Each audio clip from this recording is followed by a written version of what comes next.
So I'm Brian Conley. I run an organization called Small World News. We spent the last sort of 7 years training journalists in conflict areas.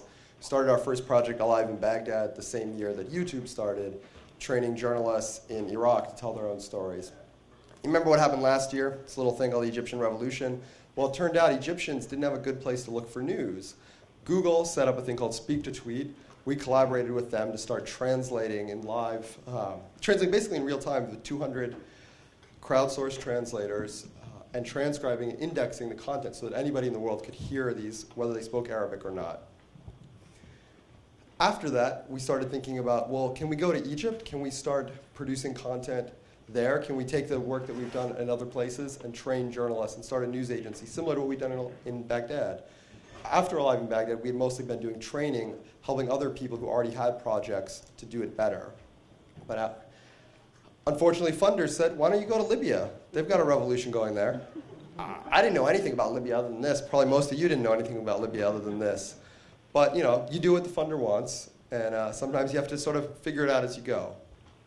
So how do you get to Libya? Well, you use Facebook, and you use your friends at Global Voices, who connect you to Libyans who have brother-in-laws at Stanford who are revolutionaries, and also to Egyptian professors at Harvard who get you safe passage. And you show up in the airport with all this stuff, 10 cameras, 10 phones, satellite modem, a bunch of things here you can see. Fits in a suitcase about this size, right? Which is a big advancement from anybody who's done broadcast news, right? This is much smaller than what we used to use. When you show up at the border, there's no border in the middle of a conflict zone. And it was about this time I started thinking, what did I get myself into? You know, here I've done another foolish thing, but hopefully it's going to work out. These guys didn't make me feel all that much better. These are the journalists. These are Libyan journalists, right? That's why they got press badges.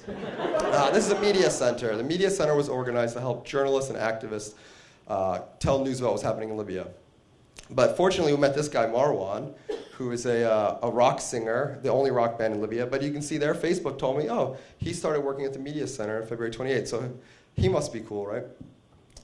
This is what the media center looks like. We had a little trouble the first couple of days there, and we got in a little trouble because revolutionaries aren't necessarily happy to have a free and completely open media on the internet. They don't get that. So we got in a little trouble, but luckily, we found this guy, Siraj.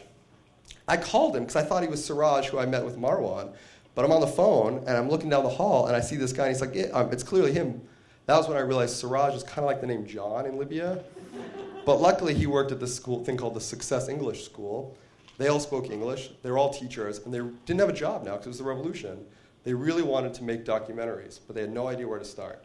So we started working with them. We had 12 people to work with, teaching the basics of filmmaking, basics of editing, and really just showing that anybody who has a passion can follow a formula, can learn, right?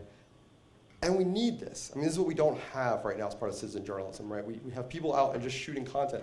They have a desire to produce media. They know they want to have a voice, but they don't know how, right? After 3 days, we trained 7 men, 5 women, and we started the news agency. We were ready to go. We had a team. Everything was going to be great. Then Gaddafi shelled Benghazi, and as you can see, all the journalists left. So it was a really good thing we had this team of Libyans, because they couldn't go anywhere. But we got the hell out of Dodge, because we had to. And 12 hours went by. We didn't hear anything from the Libyans. 24 hours went by. We didn't hear anything. We thought, well, it was a good job. It was a good try. We learned a lot. They learned a lot. It'll be a learning experience.